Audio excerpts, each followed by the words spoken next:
വീട്ടിൽ പ്രസവം നടന്നുവെന്ന പേരിൽ കുട്ടിക്ക് ജനന സർട്ടിഫിക്കറ്റ് നിഷേധിച്ചതായി പരാതി.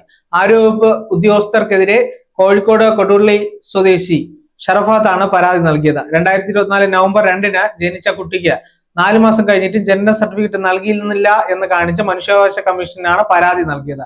കോഴിക്കോട്ടെ സ്വകാര്യ ആശുപത്രിയിലായിരുന്നു ഷറഫാത്തിന്റെ ഭാര്യ അസ്ന ജാസ്മിൻ ഗർഭകാല ചികിത്സ തേടിയത്.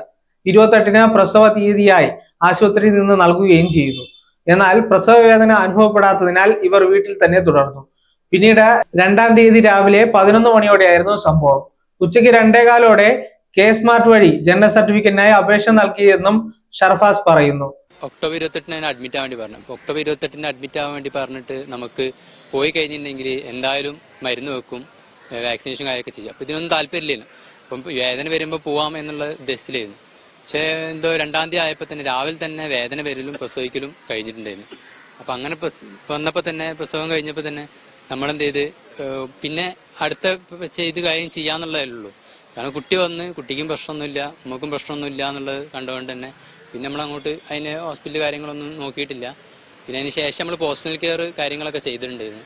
പക്ഷെ ഇത്രയും കാര്യങ്ങൾ നമ്മൾ അതിന് മുമ്പ് കാണിച്ചതും പോസ്റ്റൽ കെയറും കാര്യങ്ങളൊക്കെ നമ്മൾ കൊടുത്തിട്ടും അവര് തെളിവുകളൊന്നും ഇല്ല എന്നുള്ള രീതിയിലാണ് കുട്ടിക്ക് സർട്ടിഫിക്കറ്റ് നിഷേധിച്ചത്.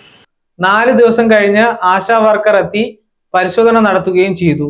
എന്നാൽ ഇതുവരെ ജനന സർട്ടിഫിക്കറ്റ് നൽകിയില്ല. ഇതോടെയാണ് ഷർഫാസ് മനുഷ്യാവകാശ കമ്മീഷന് പരാതി നൽകിയത്.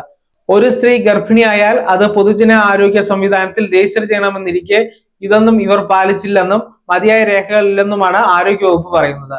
പ്രസവം നടന്നതിന്റെ രേഖകൾ ഹാജരാക്കിയാൽ ജനന സർട്ടിഫിക്കറ്റ് നൽകുന്നതിൽ തടസ്സമില്ലെന്ന് ഉദ്യോഗസ്ഥർ പറഞ്ഞു. News desk zag news. One stop for all news. Watch Stag News. നേരിന്റെ വാർത്തകൾ നിങ്ങളുടെ വിരൽത്തുമ്പിലെത്താനായി സാഗ് ന്യൂസ് ചാനൽ സബ്സ്ക്രൈബ് ചെയ്തും ഷെയർ ചെയ്തും ഒരു ശരിയായ മാധ്യമ നിലപാടിനൊപ്പം നിൽക്കാൻ ഞങ്ങൾ നിങ്ങളെ ക്ഷണിക്കുന്നു.